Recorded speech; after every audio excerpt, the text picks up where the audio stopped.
everyone, I've just made a quick video with some PvP tips and tricks. In this video I'll be covering a bit of positioning. I'll be using Negrin Arena as an example. It goes for all arenas though, it's just an example. Within that there's going to be some line of sighting, talking about line of sighting your healers and how not to, and then last, eating traps, especially as mage or feral druid, just druid in general. So yeah, let's just get straight to it.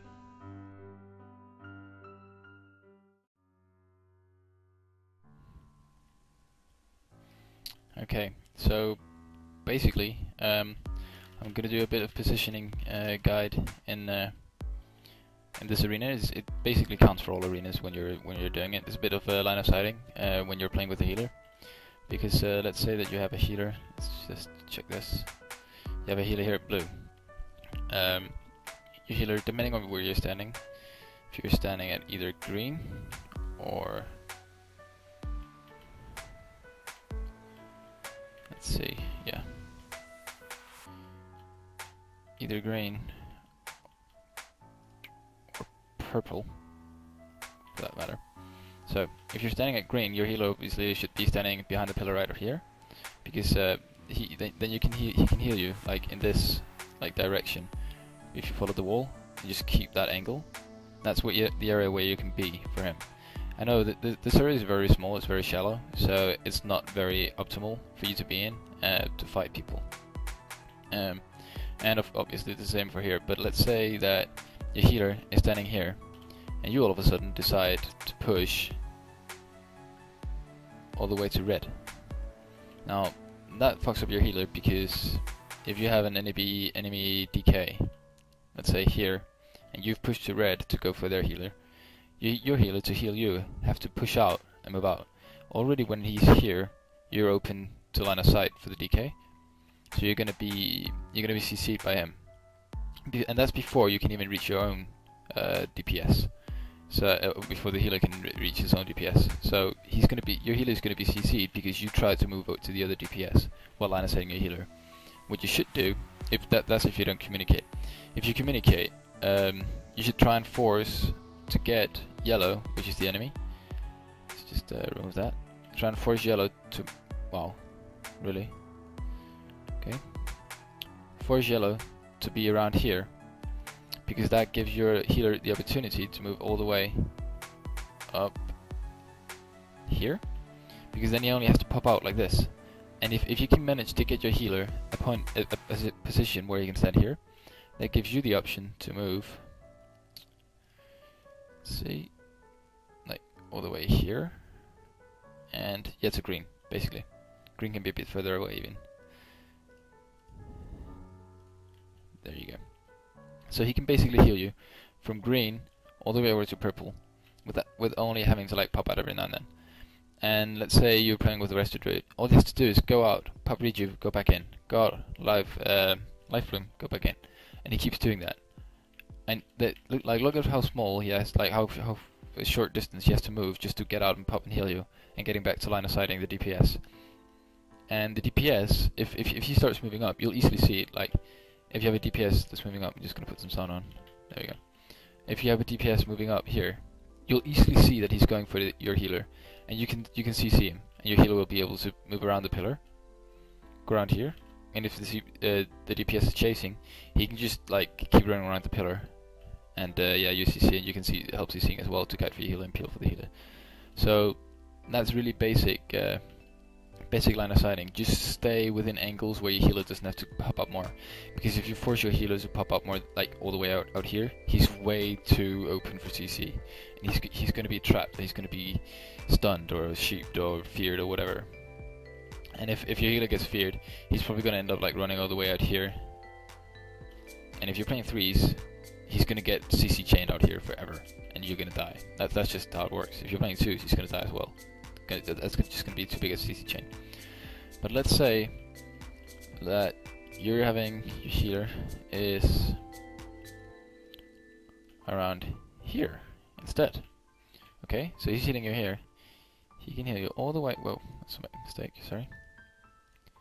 He can heal you all the way to green, and purple is even further out.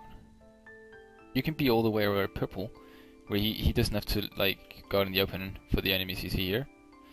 But he can just pop out here as well, and you can move all the way over to green. But if you start fighting, if you're fighting out here, and you're fighting, you can see your healer, you're not line of sighting, it's fine. You're fighting, boom, line of sight.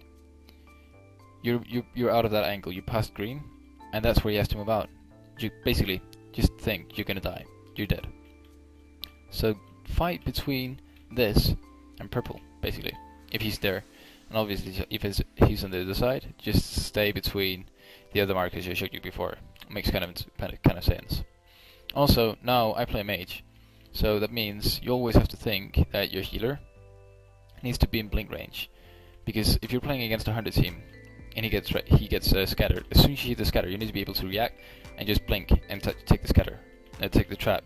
Because if he gets trapped, he's going to be in a CC chain. If he gets trapped out here, he can maybe get feared afterwards. If he gets feared, yeah, I told you before, he's going to be in the open, and CC chain, you're dead. So just, like, tell him, don't make him go out. Like, he can just stay there. He doesn't need to pop out even more than that. And as long as you don't line aside him, he should be safe. And if he gets scattered, just blink, take the trap, there you go, and go out. If he gets hexed, then you just, let's say that that's the healer, just mouse over, make a mouse over macro for your remove curse. Just remove curse instantly. He has to call it, of course, or if you notice the hex, and you just do it instantly. It's so important that you don't let your healer be CC'd. And if you're playing against 100 teams, you should allow just like more than a few traps on him every fight, because it's so easy. Just save your blink for that scatter. That failed, blink failed. Sorry, but it's so easy to just blink on top of him and take the trap. It's just save your blink for that simple thing. And if you're playing, I personally like to, when I play twos and I have people that can chase me.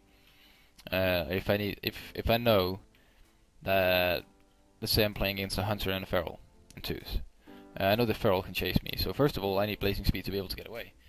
But if I've blinked a stun, and let's say I'm here, so I was stunned here, I blinked a stun, I'm all the way over here. He gets scattered. I want to be able to just jump over here quick and take the trap. So that's the thing I like blazing speed for. That's just to quickly get to traps anyways. And if not, if you know how to macro-manage my pet, your pet, which I don't yet, but you can macro your move to. Whoops, yeah, see, I even fucked up.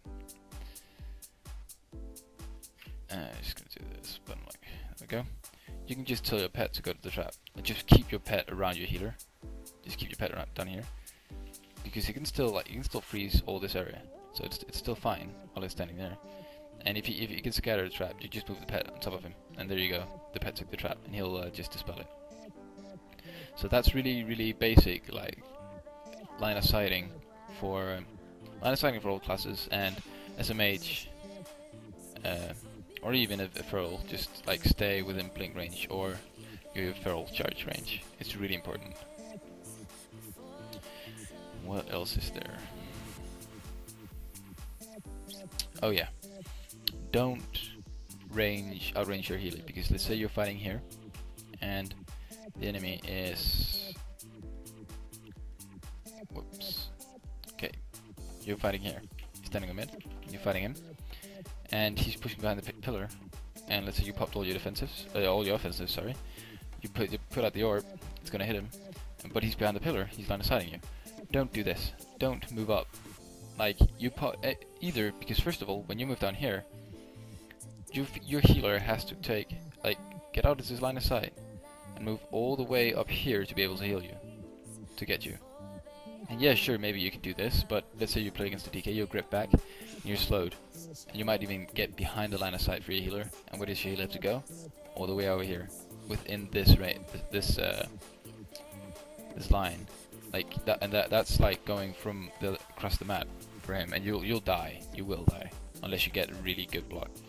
But he can, because your healer has to cross this far. If they know how to CC, then just CC the healer until your block's down. CC you, you're dead. So that's that's basically, like, yeah. Just be logical. Don't range your healer, obviously, because you're gonna force him to get out of CC, out of his line of sight. Because you really want to hug the pillars, but like at times where you want to like where you can push in is if, let's say you have a Holy Priestess healer, and just a priest in general. He's gonna give himself Feather, and then he's gonna stealth, and he can sprint all the way up here, and then he can do a Fear.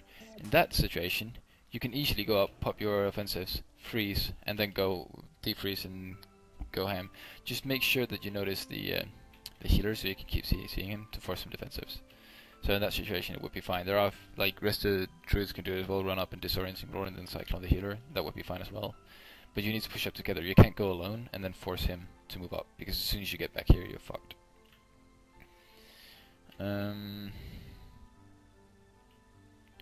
What other stuff is there?